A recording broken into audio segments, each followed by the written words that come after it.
Well, it's time to take a look at the shooting guards available on the 2015 NBA free agent market. And this is a solid class. We've got a couple of big name guys at the top, some other pretty good two guards, and then some other role players as well. So you got something for everybody on this free agent market in theory. Now, I start off the top of the shooting guard list, and you got to go to Jimmy Butler. You're talking about the most improved player in the league last year, an all-star, second team All-NBA defense, I believe.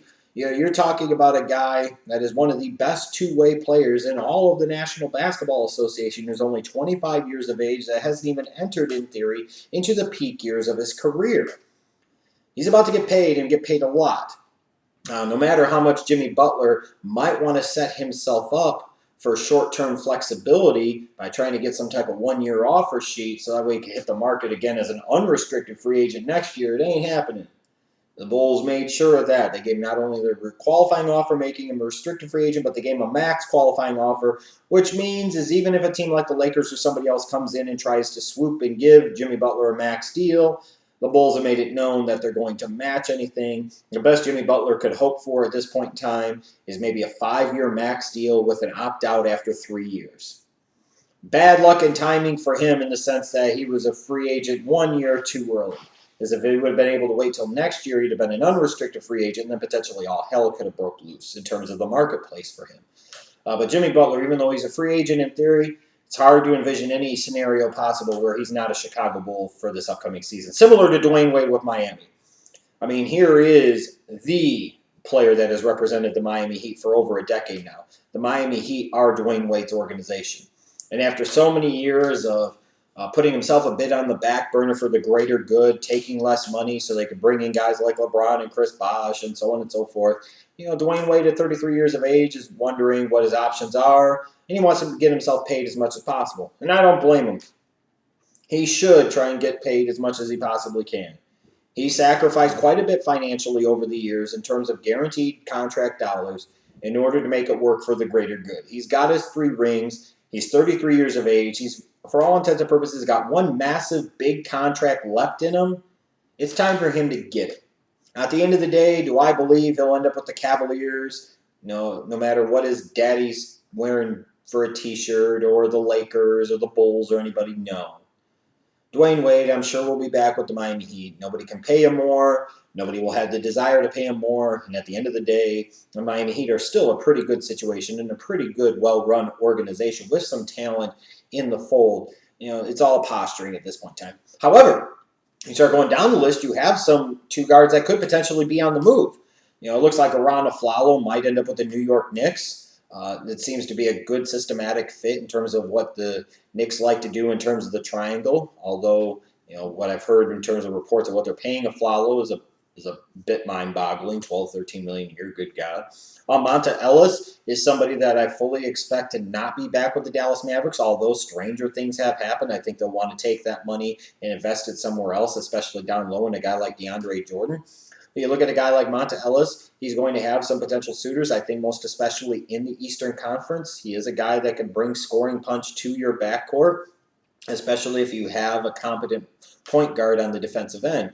So a team like Atlanta would make some sense, especially if they happen to lose DeMarre Carroll in free agency. But even if they lose just a Paul Millsap in free agency, they need more playmaking on the perimeter than what they had last year. It was a big flaw of that team. And a guy like Monta Ellis would bring them another capable scorer that can create a shot for himself off of the dribble that they just don't have. But a team like the Indiana Pacers sure makes a lot of sense. This is a team with a solid point guard in a George Hill that would seem to be style-wise a good complementary fit alongside of Monta Ellis. They're going to have some type of money to spend in free agency. You would assume with David West opting out and perhaps going elsewhere. The Pacers look like a good fit for a guy like Monta Ellis.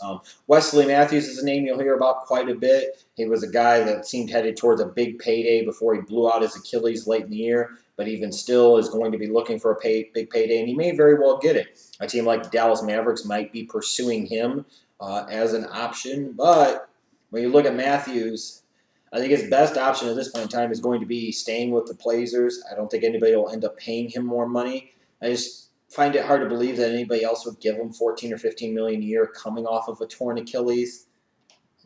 That's the type of injury that, and to me, an Achilles injury would be worse than tearing your ACL, let's say. and I think it is from an athletic standpoint. Portland's already shed Batum's contract. Aldridge is all but good and gone. Robin Lopez may be gone as well. The Blazers are going to have some money to spend. So if Matthews is patient, maybe he finds one or two teams that he could use successfully as leverage, he might get close to that $15 million a year figure in Portland playing next to Damian Lillard for the next several years. You have some role players, though, that could be on the move. I look at guys like J.R. Smith and Iman Shumpert. They were key pieces brought in via trade to the Cavaliers in the middle of this past season. They were guys that were instrumental in helping get the Cavaliers to the NBA Finals. And both of them could be back with Cleveland, but both of these guys could find greener pastures somewhere else as well. It'll remain to be seen who could potentially step up as suitors for these guys. But I look at guys like Danny Green. Here's a guy I think that's going to get a lot of interest in free agency. In the modern NBA, having a big two guard that can play the threesome as well, that can D and hit the three, is of critical importance. And obviously San Antonio at the end of the day is going to want to keep him because he's a very integral part of what they do, but other teams are going to come calling. Dallas is most certainly going to come calling. If you're going to go away from Monta Ellis, why not bring in a different type of two guard that can do different things, and Danny Green most certainly could do that. A team like Portland could potentially come calling as well and view him as a really good complement in that backcourt along with Damian Lillard, especially if somebody does come around and surprise and give Wesley Matthews way too damn much over way too damn many. Danny Green might be a cheaper, more effective alternative. But a team like the New York Knicks with the triangle, looking at a big two guard with size that can defend and hit the three, is something that's got to appeal to Derek Fisher and team president Phil Jackson.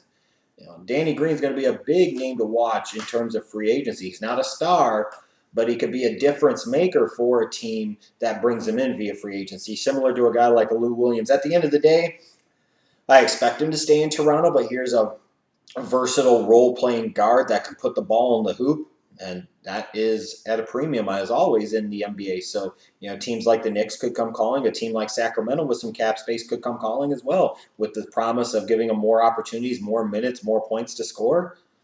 He might not stay in Toronto, even though I ultimately believe that he will. Even a guy like a Gary Neal, when you look at the lower end of things, he's not a guy that seems to jump out at you, but this is a type of combo type of guard that a team like Washington or Chicago or Atlanta could definitely use coming off of the bench. That could really make a difference, provide some key depth in an important area. So this is a good free agent class in terms of two guards, in terms of the sense that you got guys at the top. Even though, like I said, again, Butler and Wade, I don't think are going anywhere. You got some guys kind of in the middle that could, in the right situation, move, and guys like Monta Ellis, Wesley Matthews, Arron Afflalo, Lou Williams. Then you've got some of those more role player type of guys, led by Danny Green, that you could bring into the fold and could be difference makers as well. So a good class of two guards.